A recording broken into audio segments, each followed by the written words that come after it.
What if there was a guaranteed way to miss out,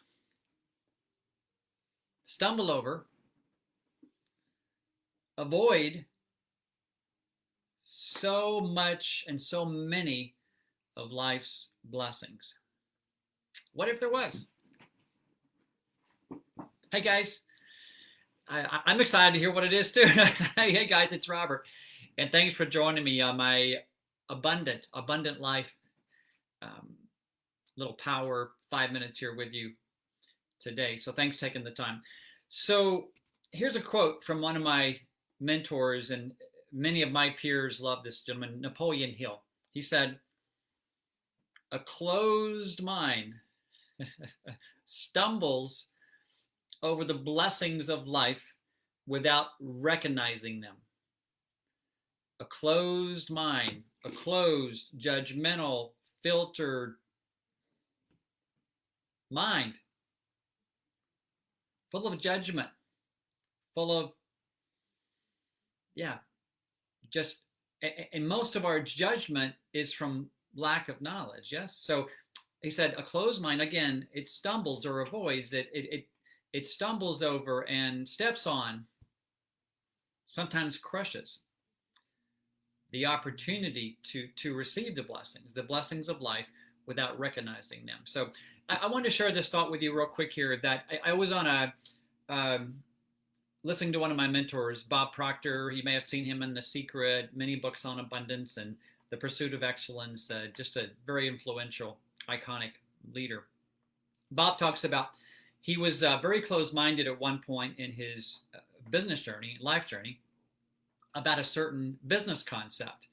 And he found himself, he and his wife, at a hotel, at a restaurant one evening, and one of his most, I guess, impactful, if you will, or valuable clients that attended all of his workshops, and it would get people there. He was one of his biggest supporters of Bob's work, his books, workshops, seminars, etc.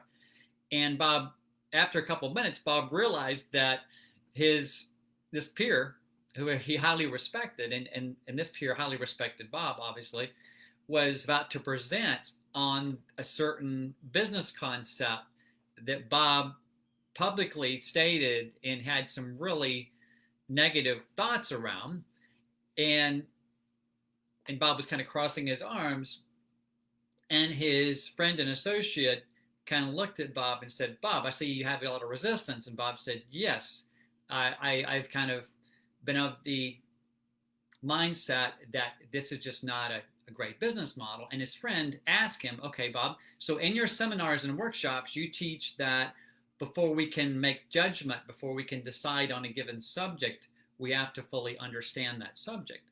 So, Bob, would you do me a favor? Would you just, there was a few people around here, for the sake of the group here and myself, would you explain this business model in a way that it makes sense so we understand?"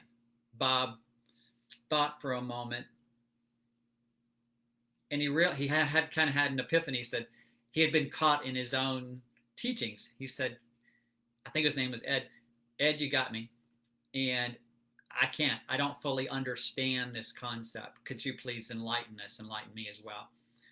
And in the next few minutes, this gentleman literally transformed Bob's business, including his personal and the way he was able to contribute to this large community of individuals who were on a heart mission, purpose-driven business concept. And Bob, after that kind of epiphany, began to do his research, and he's now involved with the business concept, and he teaches it and highly regards it as one way to build a true sustainable residual income stream. That's one example, guys. And we can have closed minds about a certain person we meet because of the way they dress, because of the way they look, because of the way they talk. Maybe it's a certain book, a certain movie, a certain restaurant, a certain type of food. There's all kinds of judgments. And until we open up our mind and we're open to a potential blessing, it will never bless our lives potentially. That person or that thing or that concept, whatever it is. So My closing thought is, remember, here's Napoleon. A closed mind stumbles over the blessings of life without ever recognizing them, much less partaking in them. We want more blessings, more abundance to show up. Let's open our minds, work on dropping more of the filters. I have them too, but all of us have them. So open the mind up. Remember, another quote here is, a closed mind is a dying mind, not a living, fully alive mind. That's my thought for the day. Love to get your comments below. If there are some certain people or concepts or even, books, movies, whatever it is that you had this initially closed mind to and you realized you didn't understand it, now that you understand it, you actually are passionate about it, love to get your comments below as well. For more thoughts and insights, subscribe to my YouTube channel below. But again, all the blessings. Let's receive the blessings. Let's open our minds. Take care. God bless.